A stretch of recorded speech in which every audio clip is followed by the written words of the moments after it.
Welcome dear students in AC starter. आज की worksheet number 25 करने जा रहे हैं हम। सामाजिक विज्ञान की कक्षा छठी की वर्कशीट रहेगी और ये 28 दिसंबर 2020 की वर्कशीट रहेगी। और भूगोल में आज हम पार्ट नंबर 5 करने जा रहे हैं, जो कि डायरेक्टर ऑफ एजुकेशन के द्वारा हमें वर्कशीट प्रोवाइड की गई है। इसमें हम पृथ्वी के परिमंडल में महाद्वीप के बारे में जानेंगे, थोड़ा सा महासागर के बारे में भी जानेंगे। तो फटाफट पढ़ लेते हैं बच्चों कि पृथ्वी की सतह को दो प्रमुख भागों में बांटा जा सकता है। पहला, बड़े स्थलीय भूभागों को हम महाद्वीप के रूप में जान सकते हैं। आपको पता होना चाहिए क्योंकि मैप में भरने को आता है कि महाद्वीप कौन कौन से होते हैं। देखिए, पहला है उत्तरी अमेरिका, दूसरा है दक्षिण अमेरिका, आप नंबरिंग कोई भी दे सकते हैं। तीसरा है अफ्रीका, चौथा है आपका यूरोप, पांचवा एशिया जिसमें भारत भी आता है, ठीक है। छठा है ऑस्ट्रेलिया और सातवां जो है ये आपका अंटार्कटिका है। मैं आपको दिखा देता हूँ, ठीक है। ये देखिए, ये है अंटार्कटिका, ये पूरा बर्फ़ ही बर्फ़ है सारा, है ना। तो इस तरीके से आपको पता होना चाहिए कि 7 महाद्वीप होते हैं प्यारे बच्चों, ठीक है। और हमें जलाशयों के बारे में, जो सबसे बड़े बड़े जलाशय होते हैं, छोटे छोटे तो आप तालाब, ठीक है, अगर ऐसी शेप में हो जाते तो नदियाँ हो गई, है ना, और ग्लेशियर हो गए। तो ये कह रहा है ऐसे ही महासागरीय बेसिन बड़े बड़े जलाशय होते हैं। तो कौन कौन से बड़े बड़े जलाशय? देखो, प्रशांत महासागर है, हिंद महासागर है, दक्षिण महासागर है ना। इस तरीके से आप देखिए आर्कटिक महासागर है, इस तरीके से। तो आज की तो वर्कशीट केवल महाद्वीप पर रहने वाली है, तो उसके ऊपर कंसंट्रेट करते हैं, ठीक है। देखिए, पृथ्वी पर 7 प्रमुख महाद्वीप है, मैंने आपको अच्छे से समझा दिए। और ये विस्तृत जल राशि के द्वारा एक दूसरे अलग हैं। मतलब ये अलग अलग क्यों है? ये पानी की वजह से। देख सकते हो कि ये देखिए, ऐसे नहीं कहा जाता कि धरती पर 3/4 पानी है। आप ये देखिए, हर जगह पानी पानी और ज़मीन कितनी कम है, ठीक है। देख रहे हैं ना आप सब? तो ये आपको पता होना चाहिए बच्चों। तो देखिए, महाद्वीप कौन कौन से मैंने अभी आपको बताया। एशिया सबसे बड़ा है ये बच्चों, यूरोप, फिर अफ्रीका, उत्तर अमेरिका, दक्षिण अमेरिका, ऑस्ट्रेलिया और अंटार्कटिका, ठीक है। आपको पता होना चाहिए बच्चों, ठीक है। इस तरीके से उसके बाद देखिए, एशिया के बारे में आज हम पढ़ रहे हैं। ये विश्व का सबसे बड़ा महाद्वीप है और इसमें पृथ्वी के कुल क्षेत्रफल का लगभग 1/3 हिस्सा शामिल है। मतलब जितनी ज़मीन है उसका 1/3 इसके पास है, ठीक है। यानी कि 3 में से 1 इसी के पास है, ठीक है। और बच्चों, ये पूर्वी गोलार्ध में स्थित है। कर्क रेखा इस महाद्वीप से होकर गुजरती है। देखो, ये जो कर्क रेखा है ना, वो इसी महाद्वीप से होकर गुजर रही है। जो कर्क रेखा जा रही है ना, ये कर्क रेखा होती है, यहीं से गुजर रही है, ठीक है। ये बता रहा है, ठीक है। और इस तरीके से ये कह रहा है पश्चिम में यूराल पर्वत है और जो एशिया को यूरोप से अलग करता है। यूराल पर्वत की वजह से एशिया और यूरोप अलग अलग हो जाते हैं, ठीक है। देखिए, यहाँ पर आप ये एशिया पढ़ रहे हैं और यहाँ पर आप क्या पढ़ रहे हैं? यूरोप पढ़ रहे हैं। इन दोनों को अलग करने वाला यूराल पर्वत है, आप यहाँ देख सकते हैं। आपको अच्छे से करना है, ये नहीं केवल वर्कशीट कर ले काम खत्म हो गया। देखो, तिब्बत का पठार पे भी क्वेश्चन बहुत बार आता है, आप हल्के में मत लीजिएगा। और हिमालय पर्वत के ऊपर भी क्वेश्चन आता है, जो कि मैप में आपको भरना होता है, ठीक है प्यारे बच्चों। तो ये तो मैंने आपको अच्छे से समझा दिया। और देखिए, यूरोप और एशिया को संयुक्त भूभाग को यूरेशिया कहा जाता है। ये याद रखना, मोस्ट इम्पोर्टेंट क्वेश्चन है, एग्जाम में बहुत बार आया है। यूरेशिया किसे कहा जाता है? तो यूरोप और एशिया को जब जोड़ देंगे तो उसे यूरेशिया कहा जाएगा, ठीक है।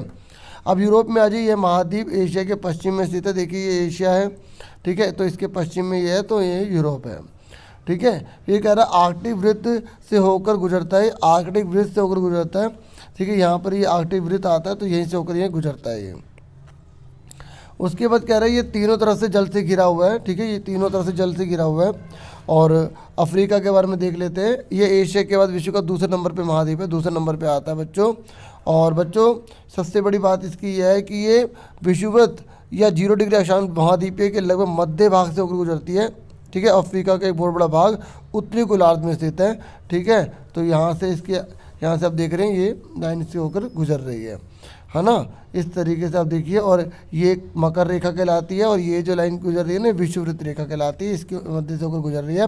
आपको तीनों रेखाओं के बारे में पता होना चाहिए कि ये कर्क रेखा होती है, विषुववृत्त रेखा होती है, मकर रेखा होती है। बहुत से बच्चे पूरी सही से नॉलेज लेते नहीं है, बस काम किया ख़त्म। ऐसे नहीं चलेगा बच्चों।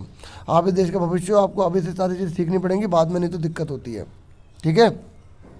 ये कह रही है एक ऐसा एकमात्र महाद्वीप है जिसके होकर कर्क रेखा, विषुववृत्त रेखा और मकर रेखा। देखो, सबसे खास बात यह एग्जाम में पूछता भी है, ठीक है। जैसे मान लो आपको कौन बने करोड़पति में जाने का मौका मिले, तो ये सीख लो अच्छे से, ठीक है। एक एक चीज़ अच्छे से सीख लो। तो ये क्या कह रहा है? ये कह रहा है कि यह एकमात्र महाद्वीप है जिससे होकर कर्क रेखा, विषुववृत्त रेखा और मकर रेखा गुजरती है। सहारा का रेगिस्तान विश्व का सबसे बड़ा गर्म रेगिस्तान है। देखो, सहारा का जो रेगिस्तान है ना, वो विश्व का सबसे बड़ा रेगिस्तान है और अफ्रीका में स्थित है। देखो, अब सारे आपको वर्कशीट के इतने बड़े बड़े क्वेश्चन तो दे नहीं सकते। अब कई बच्चे क्या करते हैं, केवल 3 क्वेश्चन उतार देते हैं, काम खत्म। भाई, मैं तो एडवाइस करूँगा जो होशियार बच्चे हैं वो पूरी डिटेल उतारा करें, ठीक है। मैप भी लगाया करें, ठीक है। बाकी जो एवरेज बच्चे हैं वो भी होशियार बने ना, ये क्या एवरेज ही रहना है क्या लाइफ पर, आगे नहीं बनना क्या, कुछ आगे बनना नहीं है क्या, है ना। तो पूरी पूरी मेहनत करो सही से। ये महाद्वीप सभी तरफ से महासागरों से समुद्र से घिरा हुआ है, ठीक है। देखो सभी ओर से घिरा हुआ है, वो तीनों ओर से घिरा था ना, ये सभी ओर से घिरा हुआ। विश्व की सबसे लंबी नदी नील नदी अफ्रीका से होकर गुजरती है, बहुत बार क्वेश्चन एग्जाम में पूछा गया है, ठीक है। तो देखो बच्चों, मैंने आपको वर्कशीट अच्छे समझा दी है। अब इसके क्वेश्चन मैंने इस बार पेज नहीं लगाया है, क्योंकि इसमें सारे आंसर आराम से मिल रहे थे इसलिए।